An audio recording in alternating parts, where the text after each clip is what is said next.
Montreal, the everyday and the extraordinary.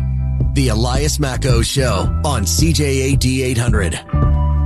Trudy's sitting in for Elias for the next little while. In conversation now about the SAQ and its current business model. Now, we've been hearing for months now that Quebecers are drinking less.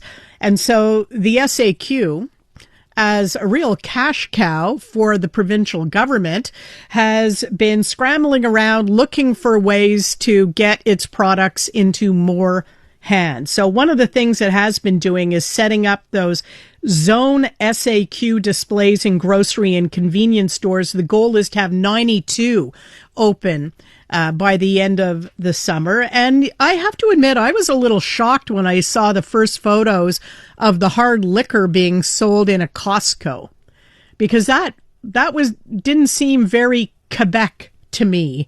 But the Canadian Federation of Independent Business here in Quebec, the Quebec wing, has some more wide-ranging business concerns about this push by the SAQ. And we welcome to CJAD 800 François Vincent from the Quebec CFIB. François, good morning.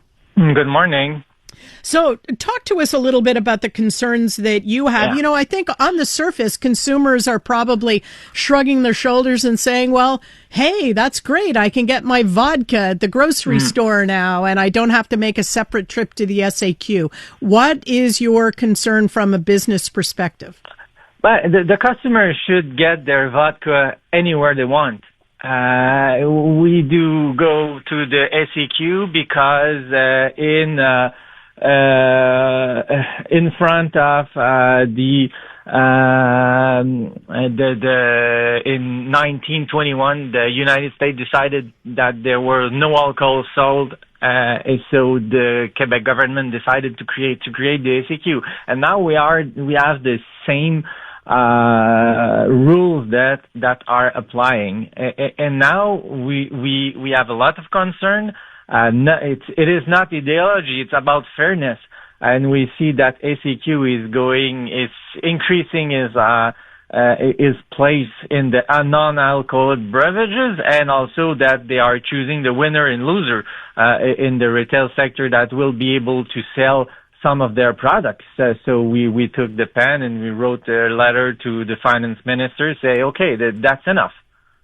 Now, you mentioned the non-alcoholic beverages angle. Yep. That is part of this trend in Quebec toward people drinking less, as they're looking for alternatives. They're looking for something that's a little bit special, but does not contain alcohol. So I think it would make sense from a one-stop shopping point of view for the SAQ to be dipping its toe into mocktails, canned mocktails, for example.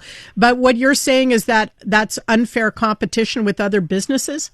But they already have the monopoly of over most alcoholic sales.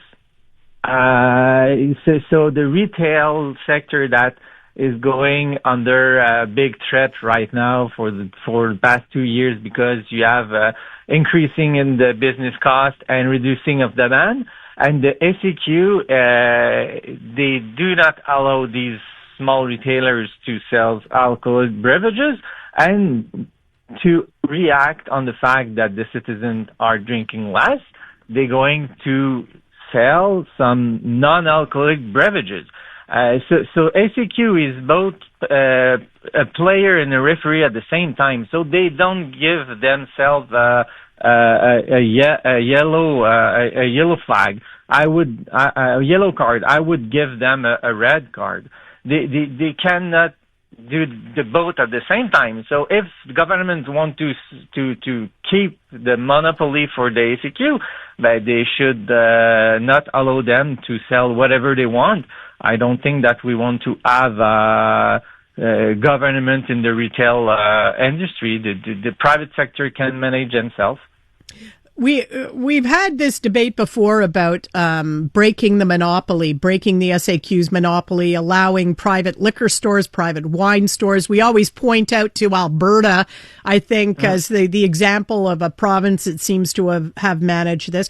Why do you feel there is resistance in Quebec to opening the market to private retailers? You say it in the introduction. It's a cash cow.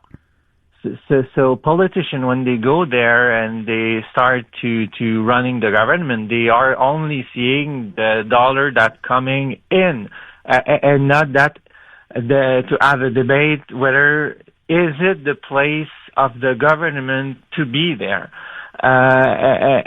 And now what we are seeing is that even they did not look to break the monopoly, they let the monopoly decide to get shares sales from the retail sector.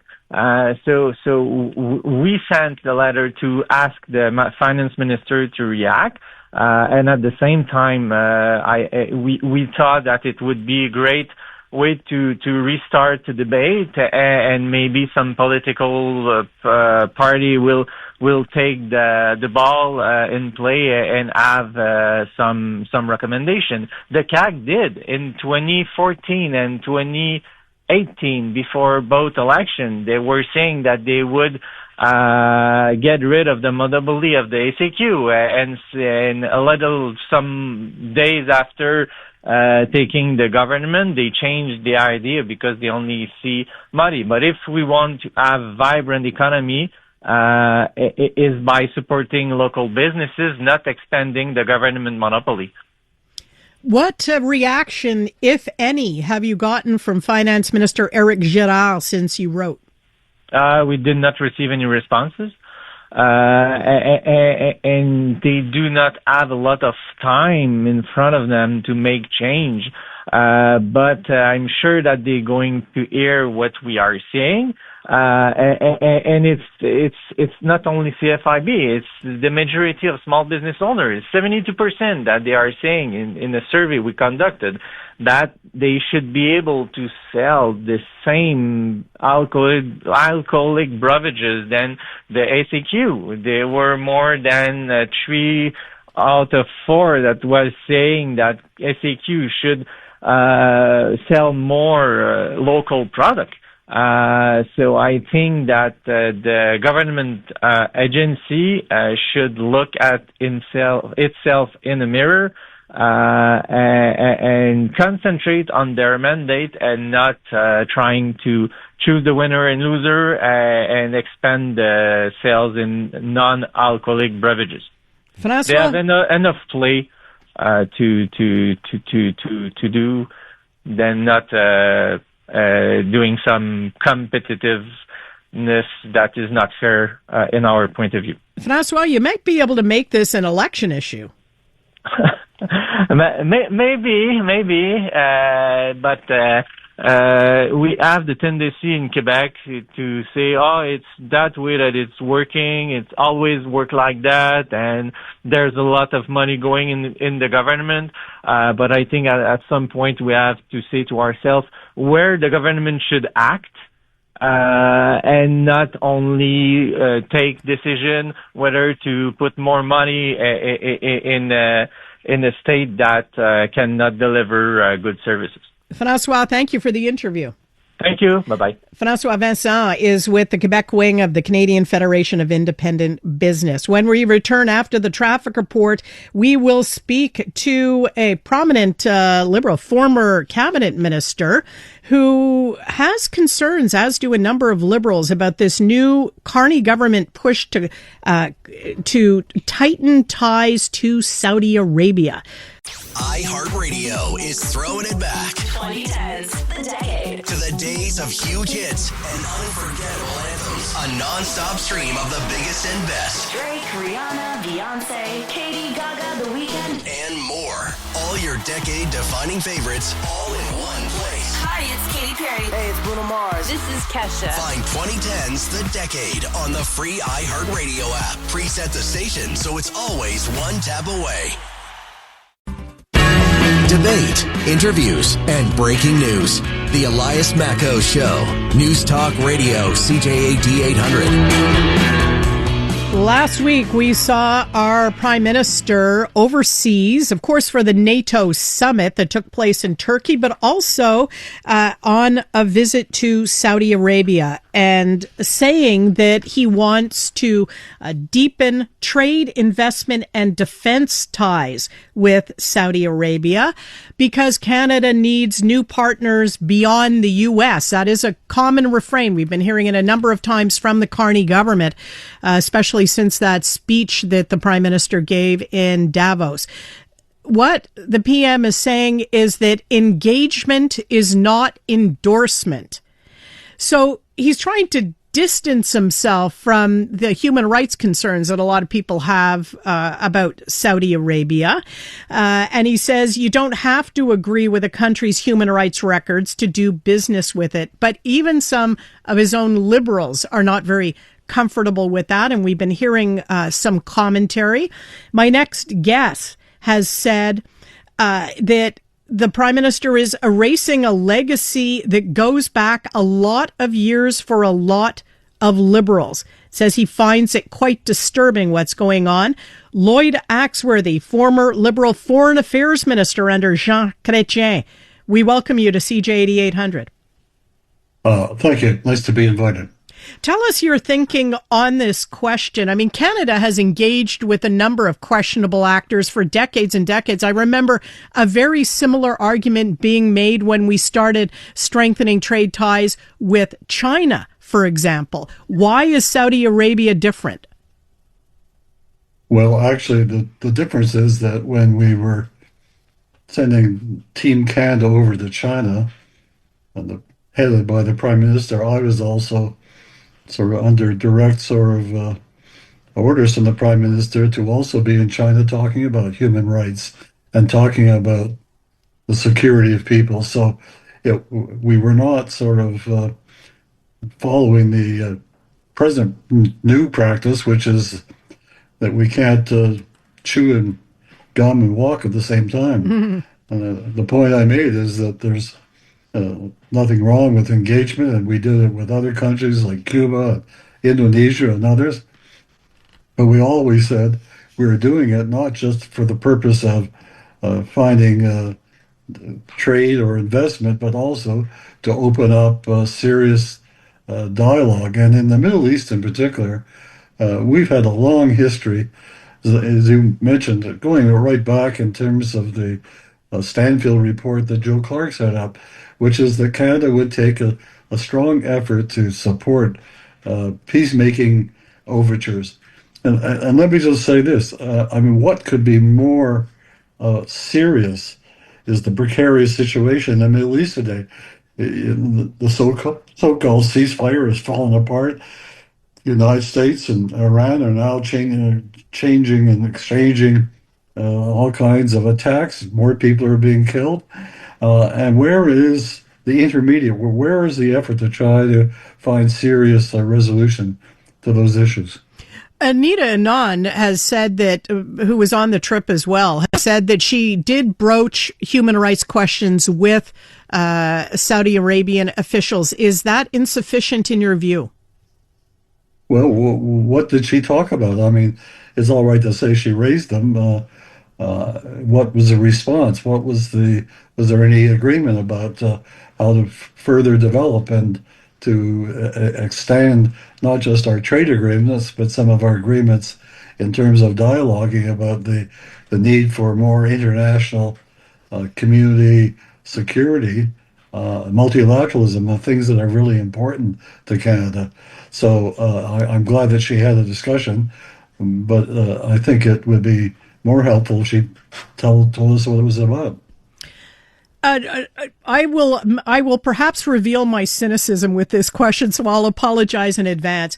When we were talking about opening up to China, and they were calling that constructive engagement, so we would pair the trade aspect of what we were trying to do with some moral suasion or finger wagging or whatever you want to call it.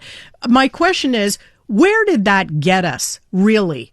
When the two Michaels happened, when the Uyghurs happened, Canada could have said all those years, oh, well, we were constructively engaging with the regime and really trying to bring about change. And we're still hearing these terrible stories about repression and unjust imprisonment, in some cases involving our own citizens. So the question is, does it really work? Can you make the argument based on our track record that it works? Well, I can tell you from experience, because I was part of that. Yes, it did work, because we were able to sit down with the Chinese officials. One thing that was very important on our agenda was the human rights of the dual citizens in Hong Kong. This is old history, but remember, Hong Kong was being transferred back by the British as a colony to the Chinese, and there was a substantial number of Canadian Chinese who were going to have their citizenship challenged. That was a basis on which we could sit down and work out an agreement to protect their rights.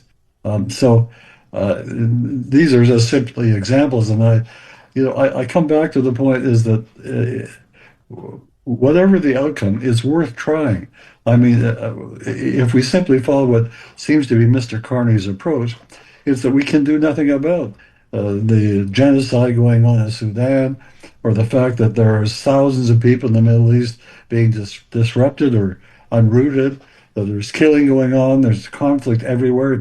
It's almost, the number of conflicts in the world has almost doubled in the last couple of years, as opposed to what Canada tried to do with the ideas that we worked at the UN and others to prevent conflict when conflict happened, to mitigate its impacts, and particularly to protect civilians.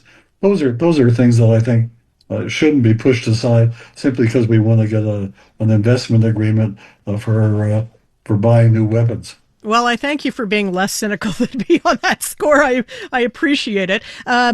Tell me, any indication that the people around the PM or the PM himself are hearing the rumblings from within the Liberal camp on this question?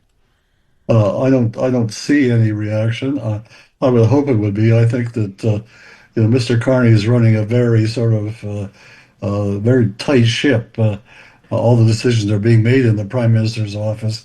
Caucus is not much consulted, nor is the opposition. As I make out that in foreign policy, it's important often to try to get some consensus, get people engaged, get Canadians' approval. This is simply almost a one-man show, deciding what to do and how to do it, and I think he's making mistakes. Lloyd Axworthy, thank you very much for your time. I appreciate the interview. Thank you for asking me. Lloyd Axworthy, former Liberal Foreign Affairs Minister under the Chrétien government. After the 10:30 news update, in transit, we're going to talk about those changes to the rules for truckers moving into Quebec wanting to transfer their licenses that might be a little iffy. And the rookie ones are being told, no, you're going to have to pass Quebec's exam. We'll get into that with the Trucking Association after the update from James Fox. Unmistakably Canadian. It's the music that raised you.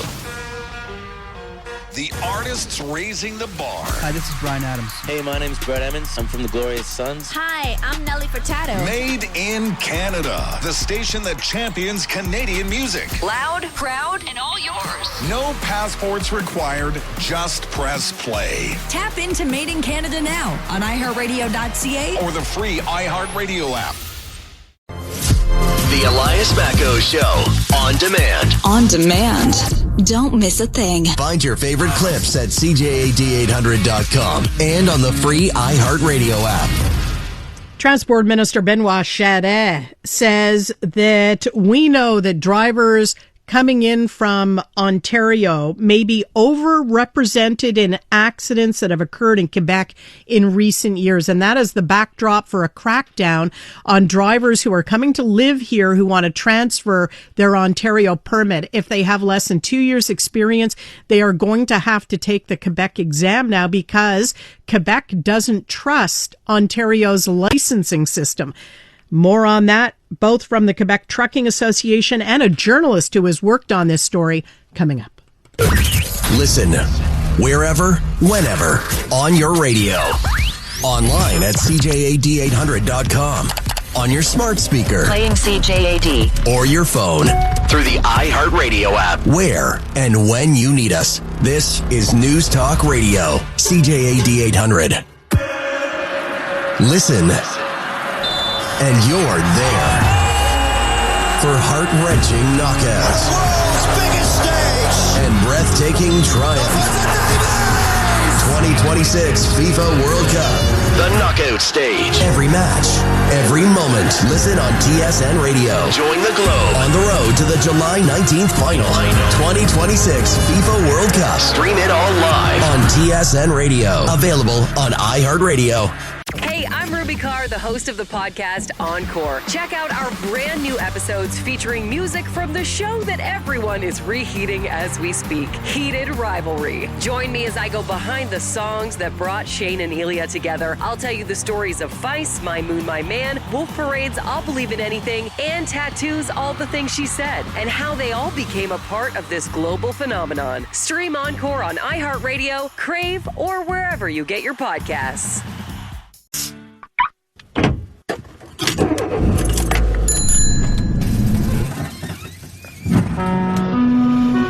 La STM vous souhaite la bienvenue à bord. Doing his best to get you there on time.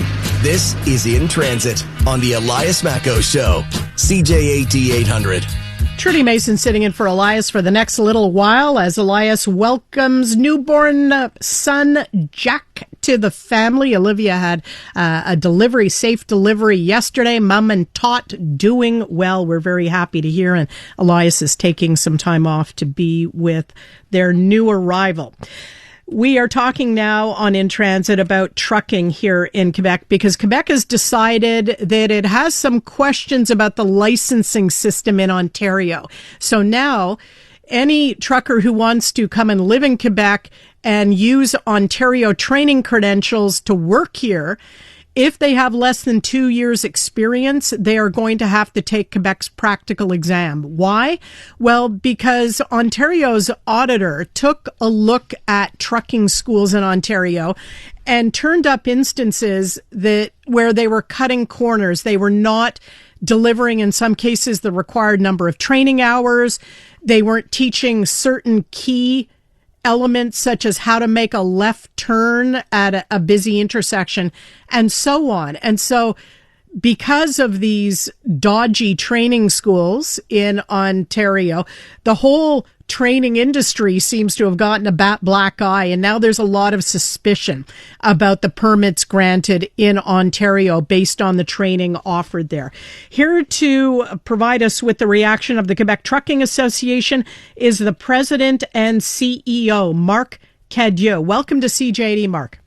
Yes, good morning. Good.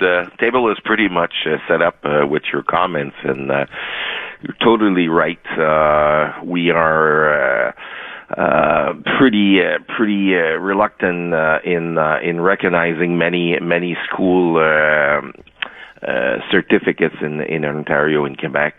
We've seen quite a lot of reports on that. We've seen CBC Marketplace. We've seen Réseau LCN with GE that went in the Brampton area to overlook the situation, and it is shameful to see that there is lack of control, lack of quality among schools in Ontario, and obvious and a lot of. We've seen in front of our justice system fellow that was giving out false permits with false reporting years of experience. So it is a need. It is a good step for Benoit Charette to have implemented that part. We hope that Ontario will follow up on their side, and other provinces too. The problem is a Canada-wide problem. We have seen here in Quebec talk in recent years that there is a shortage of truckers. Will this not make it worse if these now the number I saw last week was nearly 400 people trained in Ontario coming into Quebec every year and wanting to work here and present their Ontario credentials. Won't that, not help very much businesses here in Quebec cope with the shortage of truckers if they have to go through this extra step, the rookies of taking the practical exam here? Yeah, you're right. There is what we call in our industry. There is a shortage of good drivers, and the word "good" is very important. And well-skilled drivers. That it could have some impact, but I mean not over lives on our roads. I mean there has to be another way. And this is why I'm saying Ontario should implement the same standards and stricter standards before the emission of a driver's permit on heavy truck hauling in Ontario. Also, they should. Don't forget that these Ontario licensed still travel through all the country, and they do obviously drive through Quebec. So that doesn't solve the whole safety and quality of driver issue. And I even had a conversation with the minister this weekend, and he's well aware that it doesn't solve the whole problem. But he says, Mark, it's a step. I hope my colleague, which is aware of what I was putting on the table last week, will do just as much on his side. And the government of Ontario is well informed about what Quebec has put on the table last Thursday. So we hope, but I mean, we can't do it over safety and lives.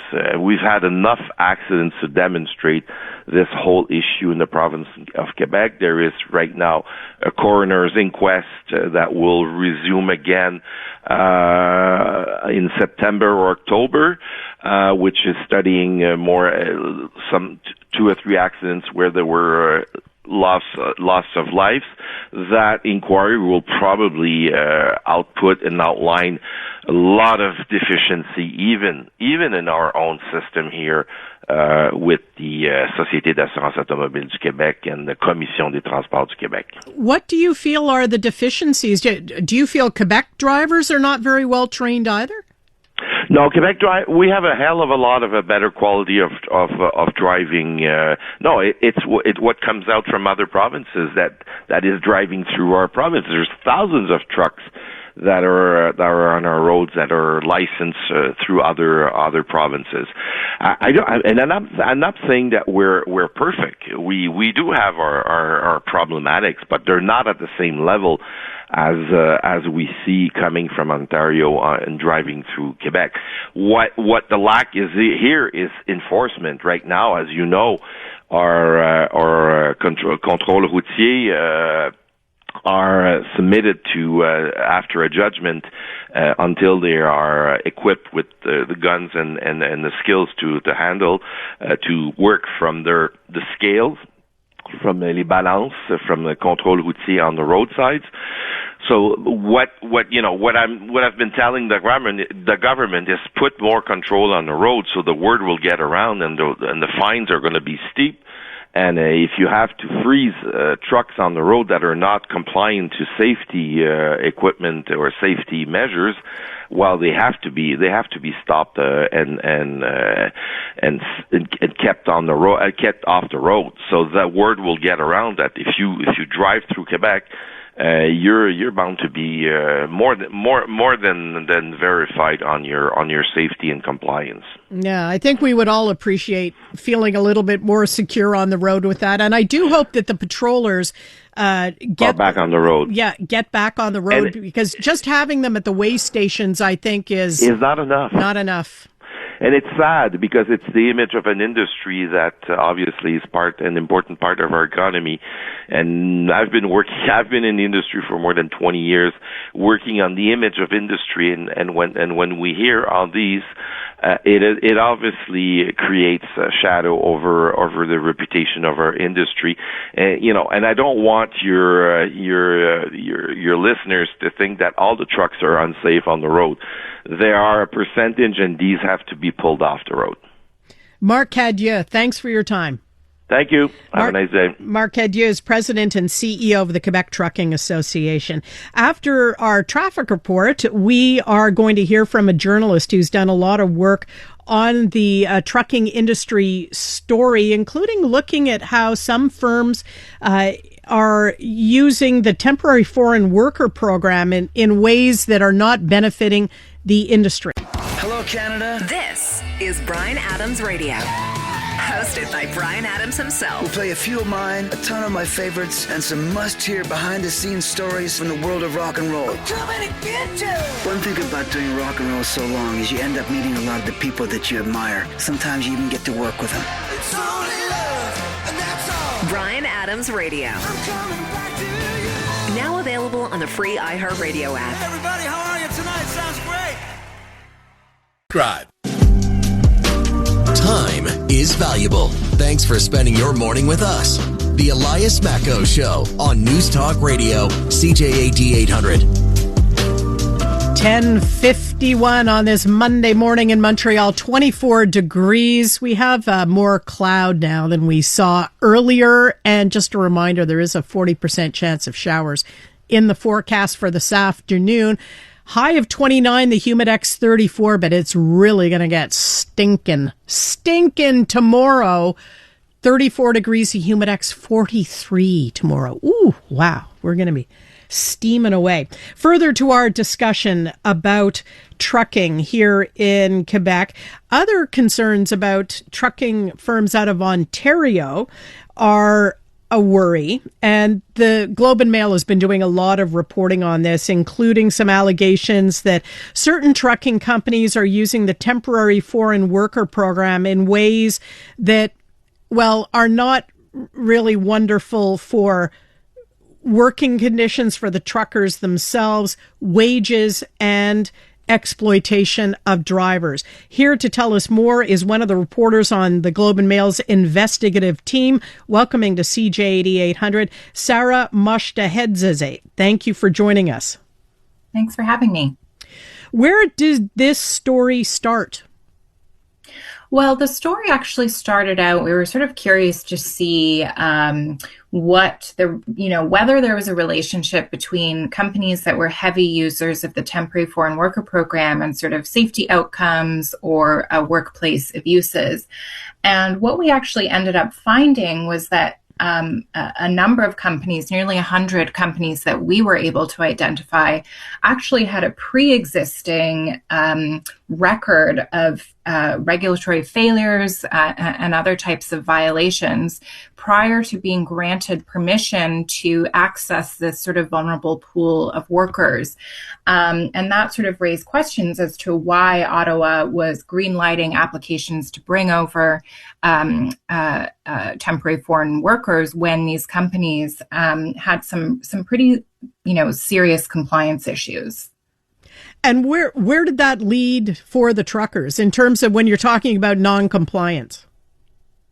So the types of non-compliance that we uncovered included a number of cases where drivers had not been paid their wages. So, for example, there was one company where the Federal Employment Ministry had issued the company a payment order for over $33,000 in unpaid wages for a driver, and yet the same ministry subsequently granted that company permission to hire hire temporary foreign workers from abroad, despite the fact that they hadn't complied with the order to pay an existing employee a significant sum of money.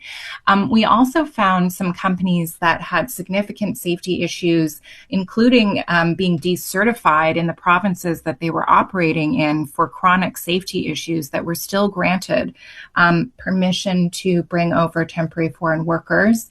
And we also found a number of companies with compliance issues at the Workers' Compensation Board that again were still granted permission to bring over workers. And when these types of compliance issues exist, I think for experts it sort of raises red flags as to how drivers will be treated, particularly when they come through this program where they're actually tied to their employer. Their work permit ties them to a particular trucking company. And so it can be quite difficult for them to speak out about poor working conditions. Because they're afraid of being sent home, basically having the permit yanked, because the boss will fire them and then they'll lose their permit and have to leave. They're in a real pickle that way. Yeah. Any indication anything is changing on any of this? Well, Ottawa has said that, it takes compliance in the program seriously, that it conducts rigorous screening in high-risk industries like the trucking sector. But I do think that provincially we're sort of seeing more robust calls to improve information sharing and really crack down on poor actors in the industry. Manitoba, for example, has called for the creation of a national trucking registry in the wake of a fatal collision that actually involved one of the companies that we identified in our investigation. And so I think, there are mounting concerns that something needs to be done. And I know that conversations are happening in Ottawa between the provinces and the federal government to address some of those issues, particularly around the safety fitness certificates and information sharing about company safety records. So we'll have to wait and see, what the result of those discussions are. It does boggle the mind that there is not already an existing red flag list of companies that have these prior violations, so that every time they apply, there is either additional scrutiny or it's a blacklist and they get an automatic no. Yeah, I mean, there are mechanisms for information to be shared between the provinces and the federal government. But what our investigation found was, there appear to be gaps in that, because we found that companies would be decertified in one province and then pop back up again in another province and then apply to the federal government with that registration information to hire temporary foreign workers. Now, when you look at other countries like the US, for example, it is much easier to sort of look at a centralized database of trucking firms and their safety records. And I think, some of the calls from experts here is to sort of achieve a similar kind of unified, centralized approach here in Canada as well. It does seem to me that when you take this story and then you couple it with the story out of Ontario about the dodgy driver training schools that weren't giving the required number of hours of instruction and were cutting corners in terms of not teaching basic operations, we should be afraid on the roads, honestly. If you have drivers that are being exploited, who knows what kind of conditions they're working in, and may not be the safest on the road, or you have unqualified drivers who didn't get the proper training. It really, I don't know about you, it makes me nervous. What do you say, Sara? Well, working on this story has certainly changed how I personally feel on the roads. Our goal here is not to be alarmist. Canadian roads, compared to many other countries, are still much, much safer. And obviously we have road enforcement in place to keep us all safe. But, I think that the research does show that there is a relationship between working conditions, obviously training and supports for drivers, and how safe we all are on our roads. And I think, our investigations and what's coming out through, the Ontario Auditor General reports are certainly raising concerns about what is happening when it comes to working conditions and what the implications are for all of us. Sara, thanks for speaking to us today.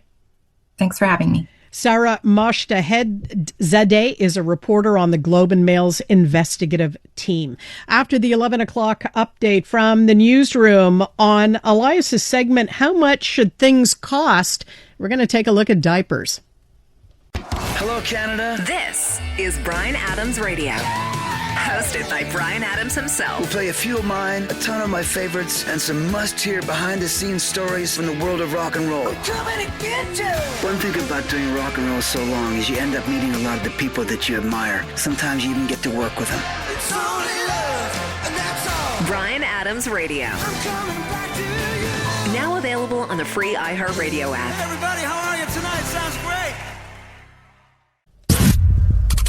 You're listening to the Voice of Montreal.